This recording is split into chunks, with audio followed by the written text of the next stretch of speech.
Salam dan selamat pagi Bapak Ibu.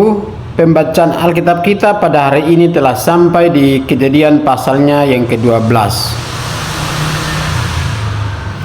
Di dalam sejarah pewahyuan Allah di dalam Kejadian pasal 12 ini, Allah yang kita kenal dengan sebutan Yahweh di dalam Perjanjian Lama adalah Allah yang berinisiasi, Allah yang punya inisiatif untuk berkomunikasi dengan manusia ciptaannya.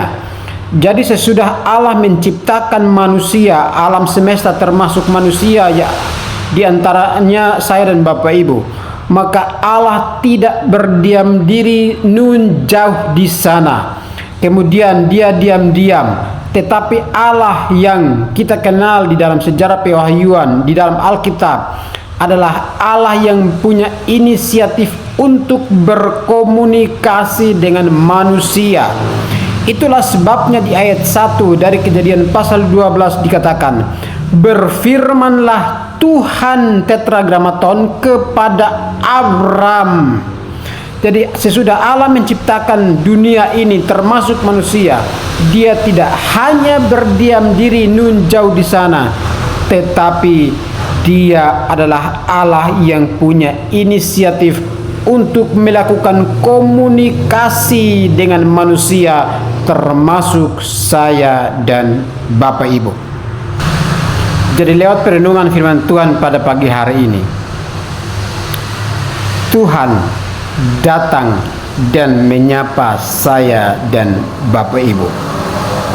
Sebagaimana dikatakan, berfirmanlah Tuhan kepada Abraham.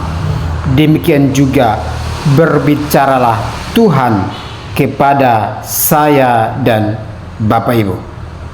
Itu bagian yang pertama. Yang kedua, Tuhan tidak hanya berkomunikasi dengan manusia, tetapi di dalam melakukan komunikasi itu, dia tidak melakukan komunikasi itu di balik tirai atau di balik hijab.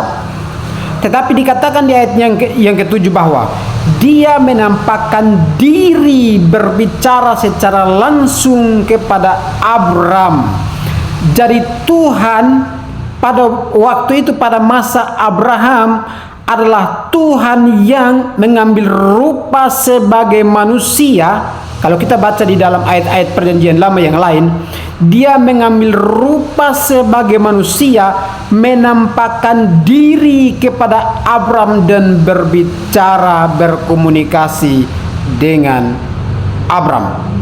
Jadi Tuhan tidak berbicara di balik tembok, Tuhan tidak berbicara di balik tirai, tetapi dia menampakkan diri, menyatakan diri, memperlihatkan dirinya kepada manusia, kepada Abram, kepada saya dan Bapak Ibu, dan dia berkomunikasi dengan kita sebagai umat yang dikasihi.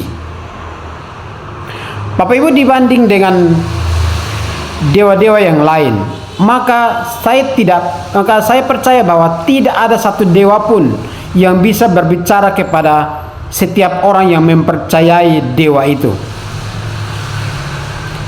Tetapi Tuhan di dalam Alkitab, Tuhan di dalam sejarah pewahyuan yang kita kenal dengan sebutan Yahweh di dalam Perjanjian Lama, adalah Tuhan yang mau berkomunikasi, adalah Tuhan yang datang menyapa kita, adalah Tuhan yang menyatakan diri, berkomunikasi dengan saya dan Bapak Ibu, dan itu adalah bukti kasihnya bahwa ia datang dan mau berbicara, menyapa saya dan Bapak Ibu. Nah, kalau Tuhan sendiri meninggalkan kemuliaannya, Tuhan sendiri tidak terlalu pedulikan kemuliaannya dan datang berbicara kepada kita, apakah kita juga punya kerinduan untuk berbicara kepada Tuhan, baik itu melalui doa, baik itu melalui pembacaan Alkitab? Marilah kita berefleksi dari bagian firman Tuhan ini dan kita belajar untuk punya komunikasi, punya relasi yang baik dengan Tuhan, sehingga kita menjadi orang-orang yang dikenan oleh Tuhan. Demikianlah firman Tuhan ini Bapak Ibu, salam dan selamat pagi.